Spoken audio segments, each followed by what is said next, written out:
মোস্তফা সাল্লাল্লাহু আলাইহি ওয়াসাল্লাম প্রবাসী পরিষদের প্রতিষ্ঠাতা সৈয়দ মোহাম্মদ ওবায়দুল মোস্তফা নইমি ও শায়রে ইমরান বারকাতি জয়পুরীর দুবাই আগমন উপলক্ষে এক সংবর্ধনা, ইফতার ও দোয়া মাহফিল অনুষ্ঠিত হয়েছে। শারজাস্থ মজলিস আল মদিনা রেস্টুরেন্টে এই সংবর্ধনা অনুষ্ঠানে সভাপতিত্ব করেন রেজায়ে মোস্তফা সাল্লাল্লাহু আলাইহি ওয়াসাল্লাম প্রবাসী পরিষদের সভাপতি কোরবান আলী সিআইপি।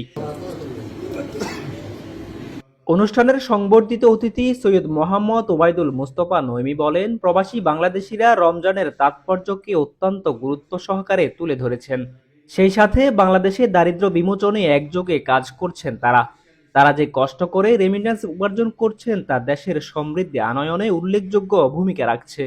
রমজানের রোজার মধ্যে যে এত কষ্ট করে রোজা রাখছে, যে আমাদের দেশের চাইতে এই দেশের মধ্যে তাপমাত্রা অনেক বেশি এবং সারাদিন অক্লান্ত পরিশ্রম করে যাচ্ছে, প্রায় 12 ঘন্টা, অনেকে 14 ঘন্টা, অনেকে 8 ঘন্টা করে ডিউটি পালন করে রোজা রাখছে। দেখেন, আল্লাহ তাআলার কাছে ওই ব্যক্তির রোজা সবচেয়ে বেশি প্রিয় যে ব্যক্তি কষ্ট করে, পিপাসার্থ হয়ে, ক্ষুধার্ত হয়ে যে রোজা রাখে, আল্লাহ তাআলার কাছে তার রোজাটাই বেশি পছন্দ।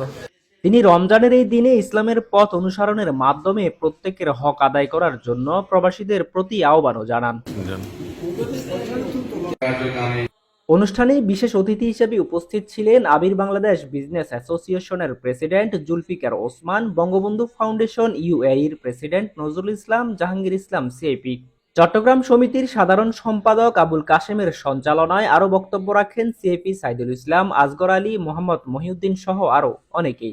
রমজানে শুধু আমরা ইফতার মাহফিল এবং বিভিন্ন অসহায় মানুষ যারা আমাদের এখানে কর্মহীন মানুষ আছে তাদেরকে আমরা ইফতার বিতরণ করি।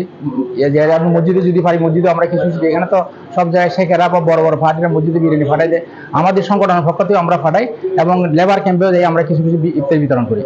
অনুষ্ঠানে ইসলামিক গজল পরিবেশন করেন শায়রে ইমরান বারকাতি জয়পুরী।